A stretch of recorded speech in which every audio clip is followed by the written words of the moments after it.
the boat. Oh yeah, we need an intro song. What, like the little... Someone's put... But you're wrong. They're absolutely wrong. Hamilton's finished fifth. Renault's gamble looked to have paid off when Piquet crashed heavily and brought out the safety car. Oh, is that Clark going slowly? It is. That's Clark. Oh my goodness me.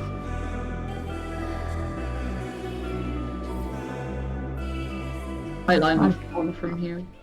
Yeah, you can tell you got eyeliner on. I don't have eyeliner. Oh.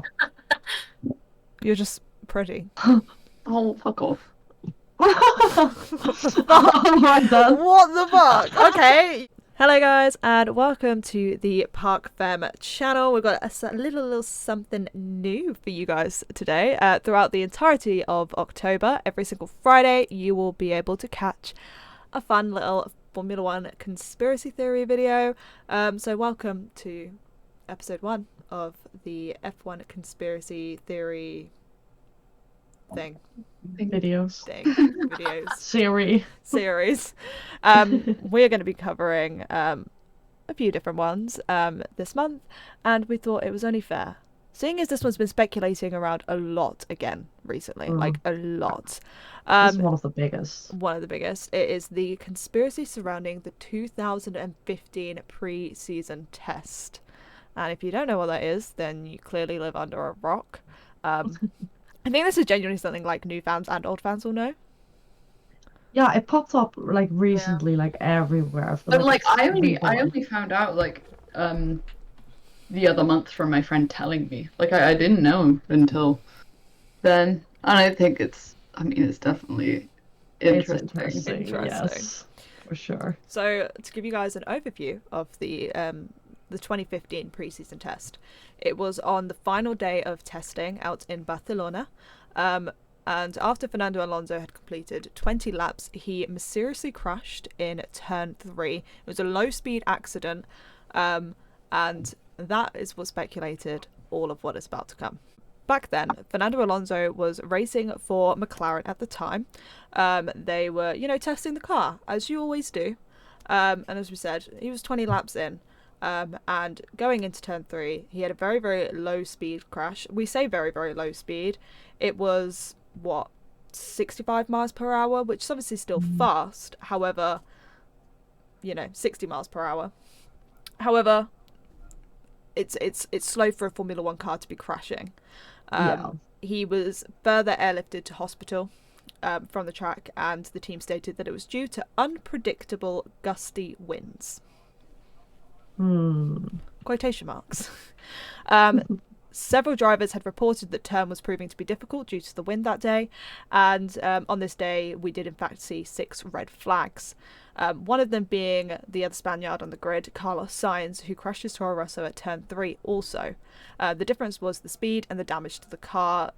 Carlos Sainz's car, sustained a higher amount of damage than Fernando Alonso's due to the speed he was going at.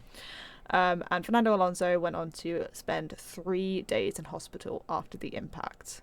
150 kilometers, 60 mile per hour, reasonably low for a Formula One car.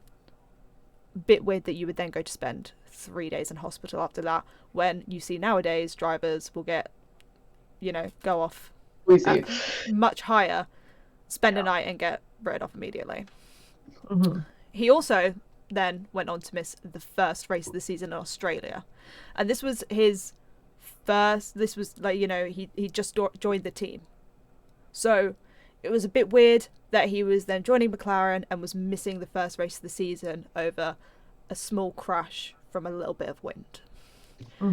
Sebastian Vettel was the driver behind him at the time, and he went on to say that it seemed as if he veered into the wall for no apparent reason whatsoever, and the crash seemed very, very strange. Nobody has ever really seen any footage of it because no footage has ever been released of the accident, even though there is multiple angles filmed of this because they filmed all the time at testing, and Seb's on board of the crash would exist as well. But we have never seen any of it. So it's a bit weird that never been out. It's such a small accident as what they're putting it as, because it was, low speed, low impact, but it meant that he was in hospital for 3 days, missed the first race of the season, and no footage was released.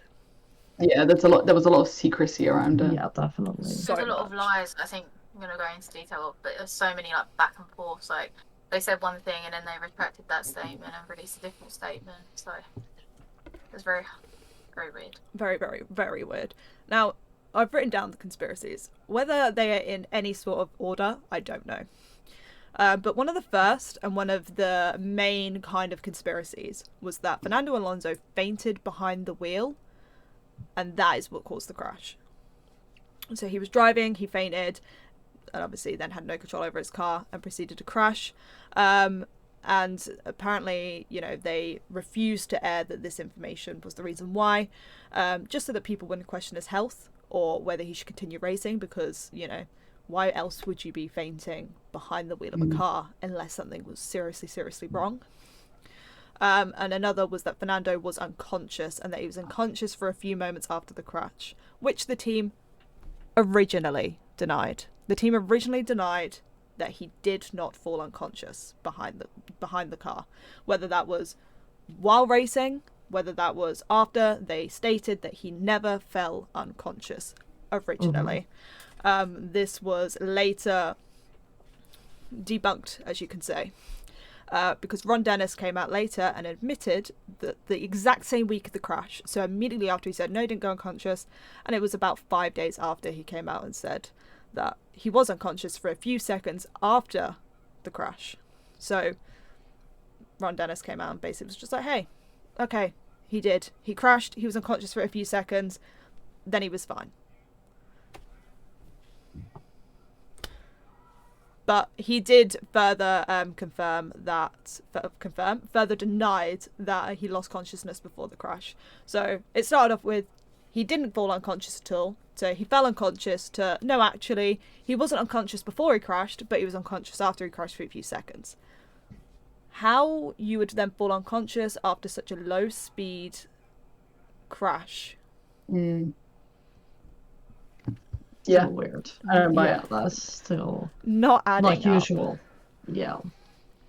A German journalist as well, Ralph Basch, originally wrote an article during the time that Fernando Alonso woke up speaking Italian and believes that he still drove for Ferrari. This baffles me the most. Yeah. This is crazy. It's like, it's like these things. I'd love one day for it all to come out, Yeah.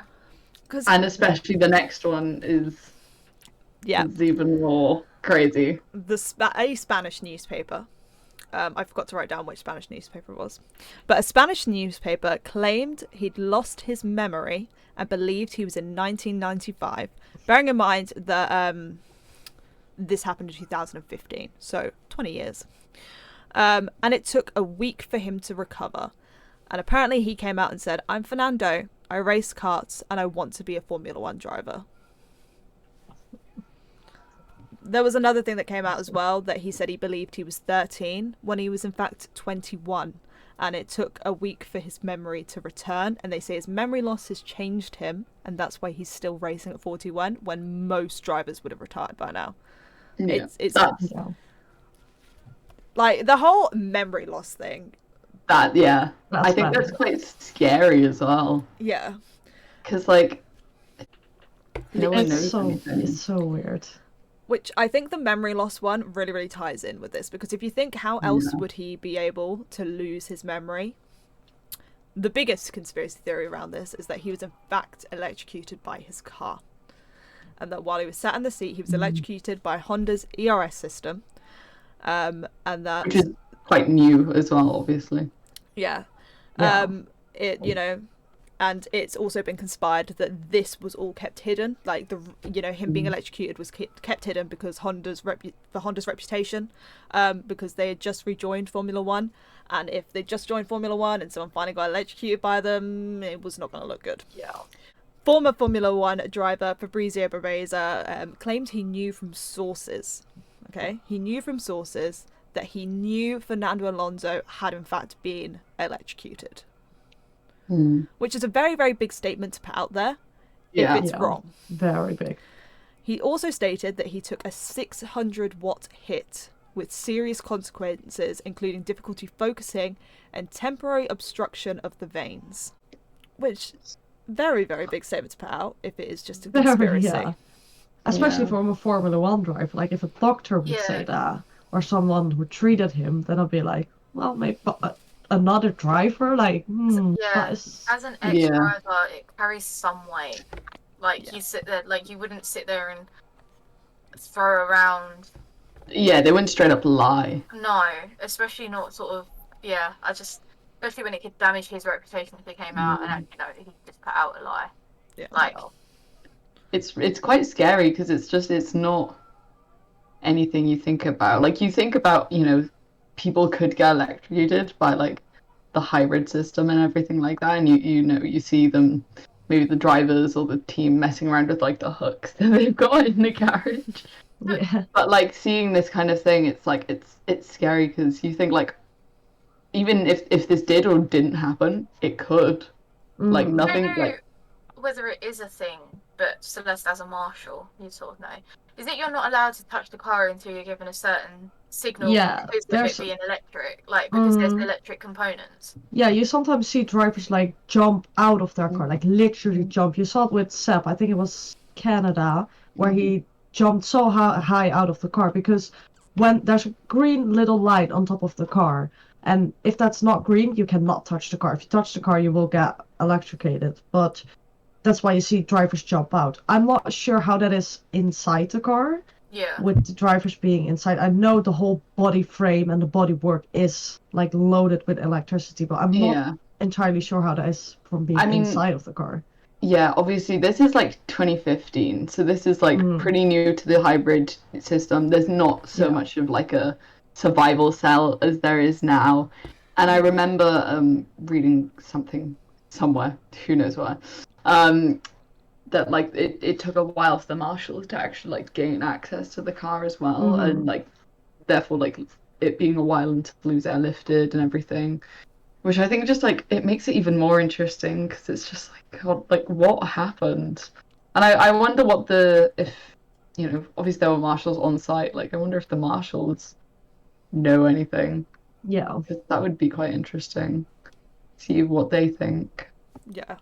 There was another Formula One driver, René Arnoux, who stepped forward regarding the situation and said he also believes that it was out of the ordinary, which the whole situation definitely is. No matter how much you look into it, it's out of the ordinary.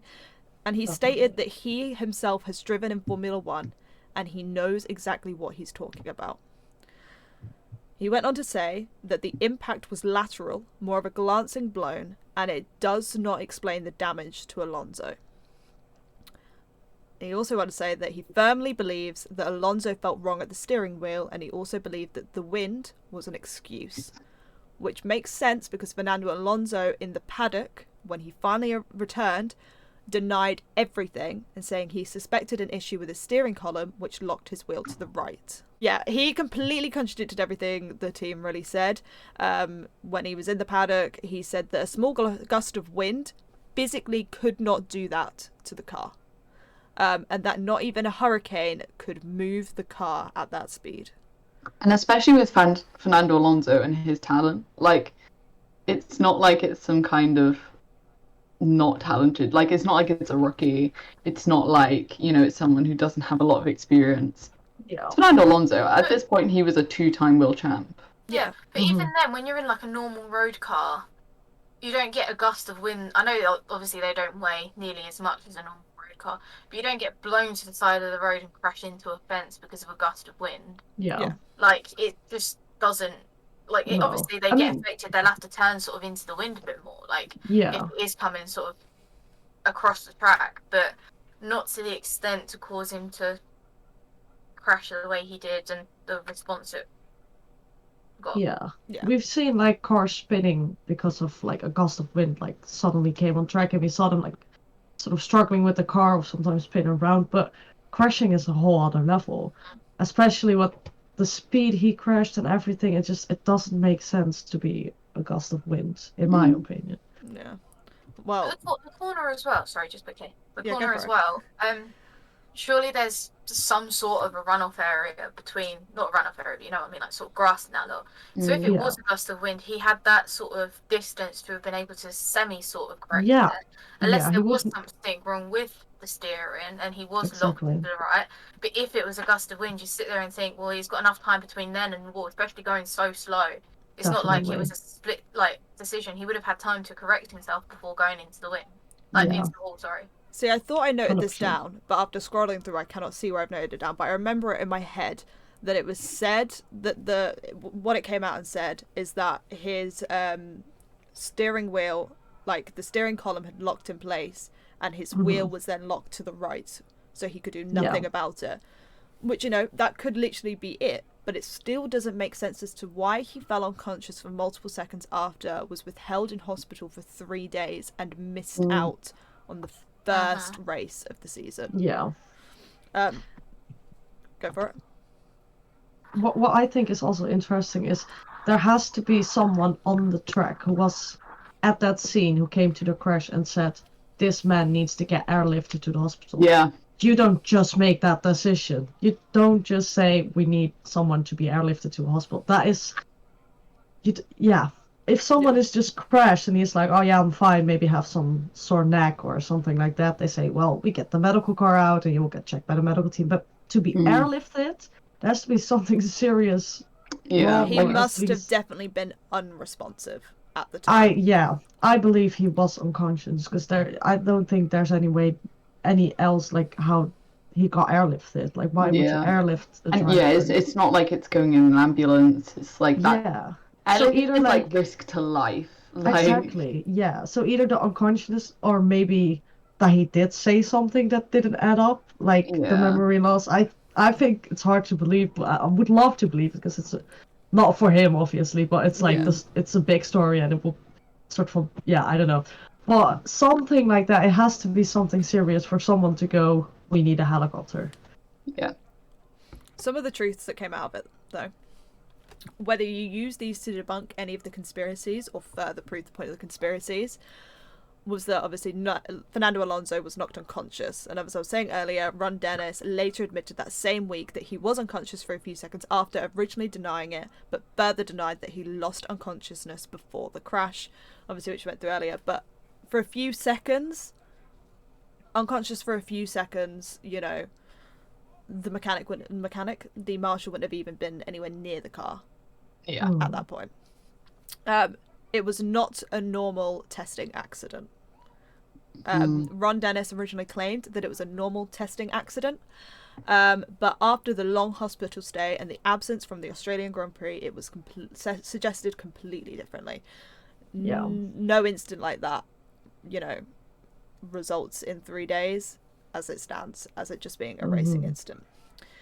Fernando Alonso didn't suffer concussion, so people stated for ages that he, you know, was concussed, but McLaren came forward and stated 28 hours after the crash that Alonso suffered concussion. But later on, Ron Dennis stated that he hadn't actually suffered concussion, only had symptoms of it. So it's as if McLaren and Ron Dennis were kind of shooting things out that they wanted the public to hear, and then had to retract it when they kind of knew more of the facts and realised that what they were saying weren't going to meet anything else. Yeah. They just realised it wasn't like adding up as well. Like a lot of the things that were said from McLaren themselves, and then obviously the rumours around from what the journalists were saying, none of it adds up. None of it makes any sense. At all. No. I've just gone to BBC. They have an article from 2015 when it happened, right? And they reported that he was driving at 133 miles per hour. The article in front of me says that he was driving at a speed of 215 kilometers an hour when he lost control of his car. Yeah, there are so many different things that say what speed he was going at. 150 kilometers at 60 miles per hour is kind of like what the majority say, and I think that's what Sebastian Vettel also came forward and like agreed on was the speed he was going at, because he came forward and said he was going slow. But there's a photo on here of his car alongside the wall, and like paramedics, him on the floor, and they look like they're obviously doing stuff to him on the floor. his car is in no way damaged. Yeah. As what you would see at 130 mile an hour. His car is completely intact. Yeah. That doesn't happen. You see how Carlos Sainz's car was after his crash, and his was double the speed of Fernando Alonso's, and it was in bits. Yeah, but also coming out of turn 2, like going towards turn 3, there's no way you could get that much speed. No.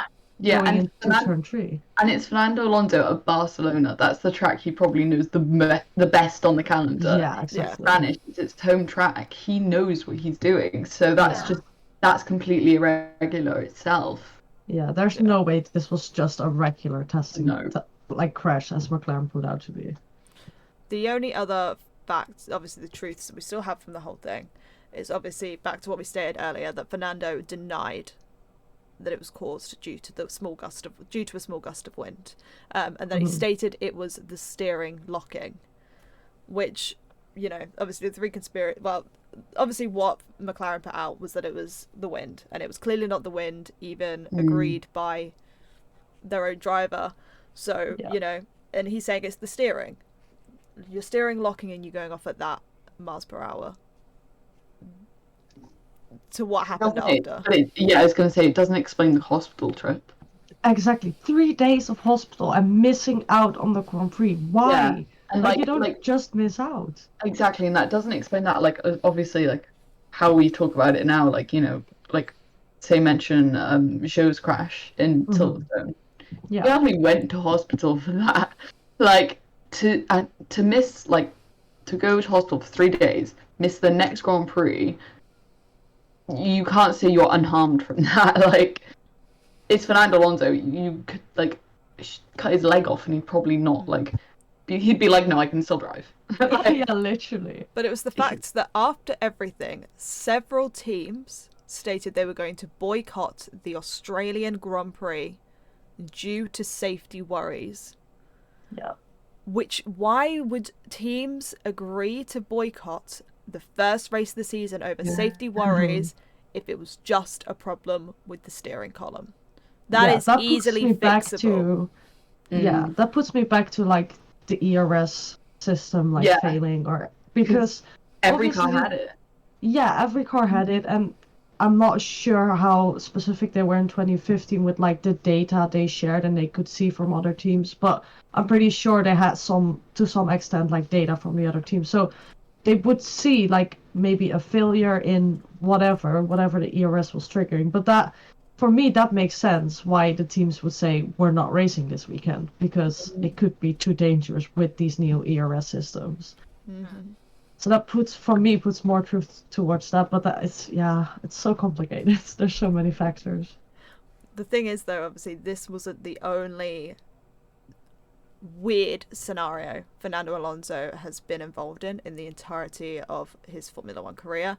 Very much in his earlier days, obviously with Crashgate, was very, very much involved. At the point of Crashgate in 2008, Fernando Alonso was a consistent race winner prior to this season, and he had a horrific season with Renault that year where he physically could not win a single race. And after a horrific qualifying, he also went up to line up 15th in Singapore. And people then believed that his winning drought was still there, that it was still going. Weirdly enough, Nelson Piquet Jr.'s crash came at the perfect time, literal perfect time, to suit Fernando Alonso's strategy, because it pulled a safety car and allowed Fernando Alonso to win, permitting he could defend off of Lewis Hamilton in the end, which he did. And that's where all the conspiracies start, which the whole situation with Spygate is another reason why people don't want to believe Fernando Alonso when he says that no, this is exactly what happened, because it was proven that things around him haven't always been straightforward. So obviously from the beginning, Renault brought out Benetton, kept it pretty much the same, with Flavio Briatore in charge and Pat Simmons heading the technical department.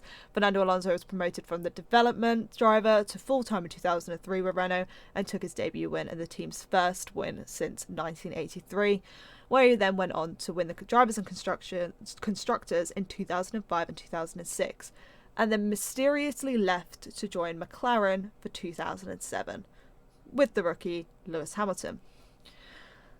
that should have been a very, very easy year for him. McLaren were very, very strong, and he was, finished in third, tied on points with his rookie teammate Lewis Hamilton. After that year in McLaren, he then left to go join Renault in 2008 with Nelson Piquet Jr. and was having a horrific year, where he sat 7th in the championship with no wins as we went into Singapore. Now, this is where things start to go a bit weird. The team gave Fernando Alonso an alternative strategy, a quick low-fuel stint, as he struggled when he pitted in lap 12 to refuel and change. He then, came out, joined at the back. Would make sense. He pitted very, very early on. He was already quite far back. 2 laps later, Nelson Piquet Jr. crashed at the exit of turn 17. And it was a very, very weird crash. Anyone seeing the crash will vouch that it's a very, very weird crash. The safety car was released, and due to the awkward place of where turn 17 is, most of the drivers had actually passed the pit lane at this point before it had managed to close, except for 2 cars. So at this point, Fernando Alonso is the only one that's pitted. All these other cars can't come into pit, because if you weren't aware, that at that time, F1 cars were fueled until their expected pit stops, and they were not allowed to pit under the safety car. So at the time, this saw Nico Rosberg and Robert Kubica would either have to serve a 10-second stop and go penalty each, or risk running out of fuel and, subsequently DNFing from the race. So it was very weirdly placed, and, just meant that as soon as, the safety car could lift, Fernando Alonso, already pitting, had an advantage.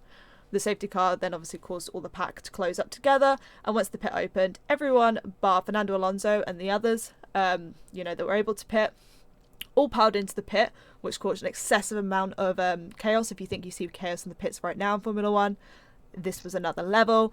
Every team had to double stack, because there was no way in hell they were getting, going to be able to get the cars to go around anymore. All the cars were just being released whenever they needed to. It was havoc. And he managed to maintain the lead for the remainder of the race, with the alternative strategy helping him take his first win of the season. He went on to say in his interview that this will be a historic race, and he then went on to actually win the next race in Japan. People believe that it was premeditated, but Max Mosley dismissed these speculations at the time. So this is another scenario of where shit happens, and then the main man in charge at the time goes, no, actually, wrong. By the way, didn't happen. Max Mosley has his own controversies. If you know, you know. Yeah, definitely. So in the following years, everyone kind of looked past this and pretended it didn't exist. Everyone except one man, Nelson Piquet Jr. So in 2007, in round 10, Nelson Piquet Jr. had 0 points, while Fernando Alonso took 13. So at the time, if you weren't aware, first was 10 points. He was obviously dropped from the team for not being able to match his teammate, and was replaced by Romain Grosjean. And it had been a year since Singapore 2008 when Piquet stepped forward to the FIA and said that Briatore and Simmons had told him to crash on lap 14 to allow Fernando Alonso to win. Boogie. Yeah. He noted that every single thing that happened was manufactured that day, from the lap to the corner, to ensure the safety car. So they had told him, we're going to do this at this time, you need to do this at this time at this corner, because they needed it to be that corner so all the other teams had gone past the pit, so they weren't able to pit. The FIA announced that they would look into the alleged incidents at a previous Formula 1 event, but everyone knew it was Singapore. 5 days later, Renault were formally accused of interfering with the outcome of the 2008 Singapore Grand Prix and conspired with its driver Nelson Piquet Jr. to deliberately crash. And the team were called to the FIA World Motorsport Council meeting on the 21st of September 2009. So between the formal accusation on the 4th of September and the meeting on the 21st of September, Piquet actually made further statements regarding the situation, and Alonso was actually dismissed as to having no involvement. Didn't have any involvement whatsoever. Renault then took legal action on Piquet, but later put out this statement. It was, the ING Renault Formula One team will not dispute the recent allegations made by the FIA concerning the 2008 Singapore Grand Prix. Also wishes to state that its managing director, Flavio Briatore, and its executive director of engineering, Pat Simmons, have left the team. Suspicious. Very suspicious. The meeting still went ahead, and Renault actually received a 2-year suspension, which meant that they could still compete in Formula One. But if they took 1 foot out of line, that meant they were banned permanently from the sport, which obviously we know they didn't, because Renault was here for a very, very long time to follow. Yes. Briatore was actually banned permanently from Formula One, and he was no longer allowed to manage any drivers whatsoever, but that was changed later down the line. While Simmons only received a 5-year ban, as he actually confessed to the allegations, saying that they did in fact instigate the whole thing. So after the 2005 US Grand Prix and Spygate 2007, a lot of people saw that Crashgate 2008 as the nail in the coffin for Formula One. But was that really the biggest scandal? And will Fernando Alonso actually create even more scandals to his name before he finishes, his Formula One career, when he actually turns 41 mentally, seeing as he's only probably about 31 at the moment? Because if that is the case, we'll be seeing him into his 50s, I think, at this point. Yeah. Oh God. Oh damn. There is so much. Yeah. Fernando There's so Alonso has had a much. very interesting few years regarding scandals. From Yeah. Spygate to Crashgate And now being causing all the electrocuted. silly season. to silly season. Silly season. Really, in reality, Aston Martin said it is a rookie. It is, he is a rookie. Yeah. Mentally, he is a yes. rookie. He's only just finished He his still Speeder thinks. Series career. He was only karting, 7 years ago. Yeah. He wanted to be a Formula One driver 7 years ago. He was karting, and now he can start Formula One in the Aston Martin and maybe become a World Drivers' Champion. Do you remember we were in London when that got announced? When he got announced in Aston, and I woke up and I was in bed and I just go, oh my God. Yeah, and I'm sitting there going, Katie's what? like, what? I'm like, what? She goes, Alonso's at Aston Martin. I was like, he is. I was like, no way. I was like, oh God, Celeste's going to wake up as soon as Oh, I hated it. It was Absolutely hated it. horrific. How do you go Horrific. from full-time world champion to random Formula One rookie? 21-year-old. Random Formula Random. One rookie who we have no evidence of his feeder series in the past 7 years. We don't even know if he's real. Maybe this is all Maybe like... he doesn't even know if he's... That's a new conspiracy.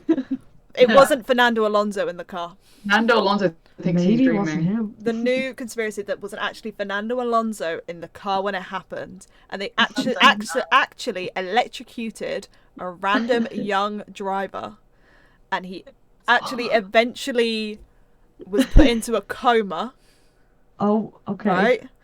And that's why they had to take.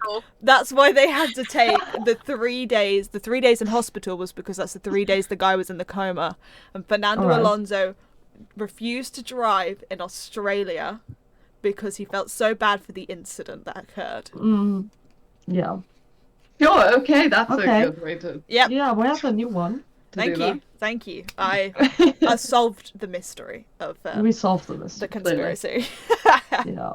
I'm really curious to see if this ever is gonna come out. Like, there has to be a point. Maybe when he, really, really retires from F1 and really, really retires from racing, where he's gonna open up about this. I can't imagine people forgetting about this, so I'm... bombshell book. Yeah, I think there is gonna be Yeah, a I day think- somewhere where he is gonna say, look, I'm done with racing now, I'm gonna tell the whole story. Yeah, he has said that he's going to be writing a book when he retires, and he's going to be letting go of a lot of things. I really hope so, because And he's gonna pull a K-Mag. If you remember when K-Mag left F1, yeah, he let everything out, and which is for everything. a little awkward now. Now that he's Not back. gonna lie. But So I come think back in about 5 years' time, we'll do a read along of the book. yeah. Yeah. 5 Yeah. years, he's still got at least another 10 years in him for at least to make 40. I'm being Probably 20 hopeful, okay? Give me a chance. Yeah. Well, we hope you have. We hope we've tickled your brains. There we go. Oh God. What a Why? statement that is. We would love to hear what you think happened, what you please do. believe happened to Yes, Fernando hit us with Alonso in everything. 2015. And if you think any more weird conspiracies are going to continue to follow Fernando Alonso, there might be one coming out about the Aston Martin seat for all we know. You can catch us next Friday. We're talking a few more conspiracy theories. We'll actually be covering the strange title loss of 2007, which you guys God. stated back, obviously, to be interested in Fernando Alonso, released a book. But the weird title loss of 2007 is around Lewis Hamilton. And he has actually stated that at the time he didn't know what happened, but now he does. But he cannot speak about it. He can't speak about it. So when he leaves, we might actually get an answer to that one. And hopefully Fernando Alonso will, either follow in his footsteps or lead the pack by releasing his book first or after. I hope so. And gives us the really answers we hope so. want. But I am convinced that my conspiracy is the correct one, and that's exactly what happened. That it was a different person in the car. Just a Fernando Alonso lookalike, No. Definitely. But thank you guys for joining us. Make sure you give the video a like. If you're listening to this on Spotify, Google, or Apple, make sure you hit that a like as well. Give us a little 5-star rating, and we will see you guys see you guys Wednesday for a podcast episode. And next Friday, once again, for another little conspiracy video for the month of Spooktober. Spooktober. Bye. Bye.